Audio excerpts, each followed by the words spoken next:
What if truth was a woman? What then? That's how Nietzsche started his book, Beyond Good and Evil. But what does he really mean by this? Of course, we'll never know. The man's fucking dead. But I wanted to share my sort of interpretation on this.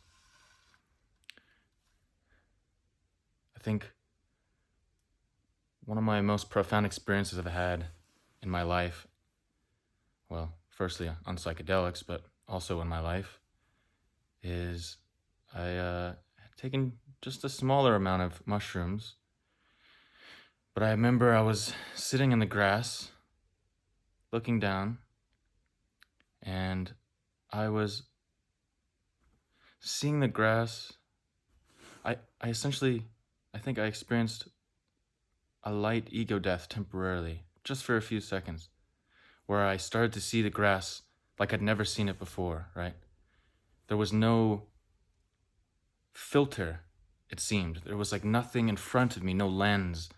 I was just in the grass. I just saw the grass like I'd never seen it before. And it was so beautiful. Just this mundane thing, you know? How much grass have you seen in your life? So much fucking grass. Probably. I don't know, unless you live in the Arctic. Unless you're Inuit or something. But then what happened? I was in this moment, and it's characterized by no thought, right? That's the thing. No thought, no ego. And then what happened? Well, a thought came to mind, and the thought was, wow, I wish this is beautiful. I wish I could take it back with me, right? And in that moment, right then, when I had that thought, the experience was gone, shattered. And now it's back to my sort of normal state of problem-solving consciousness, so to speak, right? Shifting hands here. Gotta have that right angle, you know? Look pretty.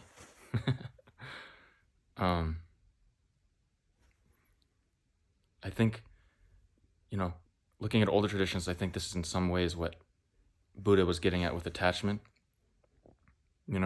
It's any sort of attachment to moment, to any sort of moment, anything. It ruins the moment, right? So I think the interpretation here is that truth, beauty, these words, these universals that we give to what are fundamentally feelings and perceptions of reality, right? We call them truth. We're like, that's the truth. But it's not, these things are never actually graspable, right? If they were graspable, then we wouldn't have probabilistic physics as the predominant physics of our day, right? Quantum physics, quantum mechanics is all probability. And I'll get to how quantum mechanics fits into this in a second. But the thing here to note is that experience itself of beauty, of peering into the grass, was shattered by what was fundamentally my attempt to grasp it, to have it, to keep it, to say it is mine, right? I want to put it into a piece of art. I want to take a picture of it. I want to keep it.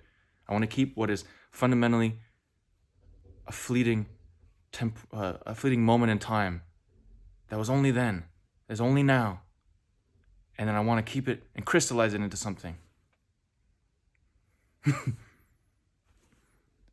But this always corrupts it, without fail. And I think this is built into the fabric of the universe, right?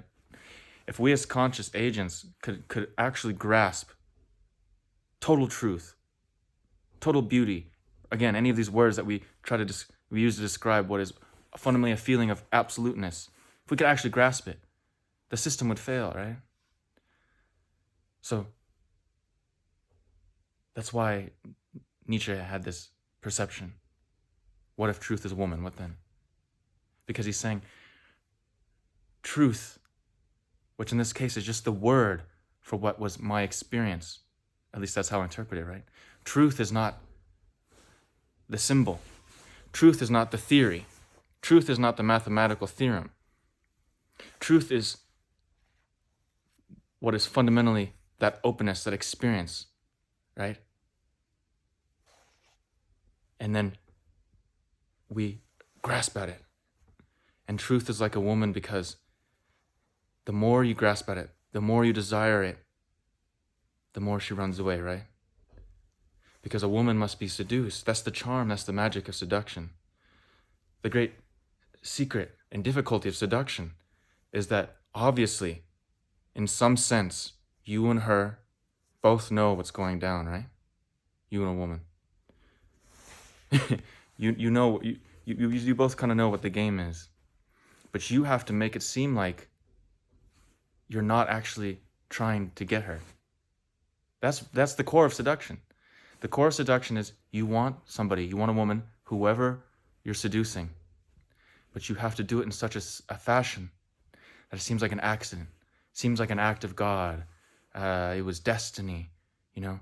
That's why we love these stories of a falling in love while you're traveling. You know, it's not, you know, dating apps are never romantic. Why? Because it's this planned thing. It doesn't have this charm, this seduction in that sense. It shatters it because you both know what the shtick is. You both know what you're there for.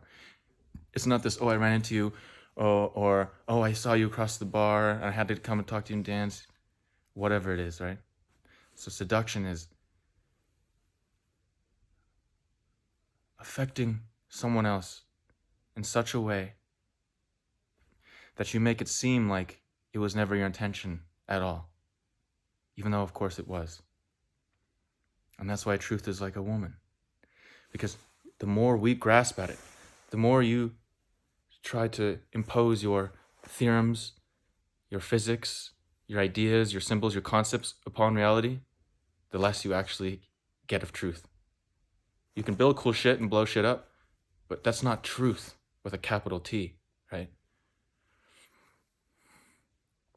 To bring, as I was saying I would do earlier, to bring quantum physics into this, right? This is essentially the wave function collapse, right? I think wave function collapse is essentially the mathematical basis for what I experienced in person and what likely human beings have been experiencing for a long time in transcendent states. You know, obviously Buddha was onto this. I think this is essentially the core of mysticism, right? Mysticism is about getting to these states. It's about using dance or song, things that put you in this trance-like state where you relinquish this problem-solving consciousness. Psychedelics do this, right? This is at the core of mysticism and religious feeling, of religious sentiment. And wave function collapse in quantum physics is essentially the mathematical basis for what that experience is, where you are in reality, you've seduced her, she seduced you, and you seduced each other, you're in the flux, but then as soon as you try to take a picture, try to crystallize it, try to grasp it, say, this is mine, you're mine, she runs, right?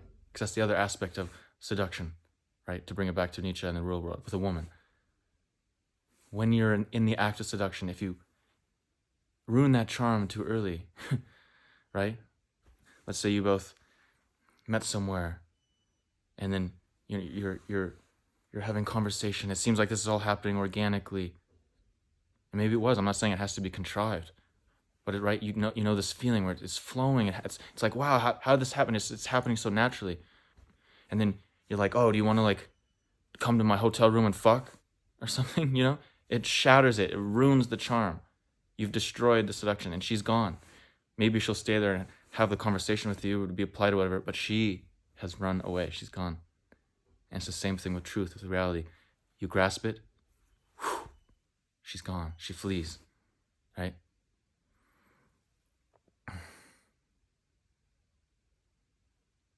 What if truth was a woman? What then? I don't have the answer to that. I have thoughts, but that's for another video. Just wanted to share my thoughts on that. Catch y'all later. Peace the fuck out.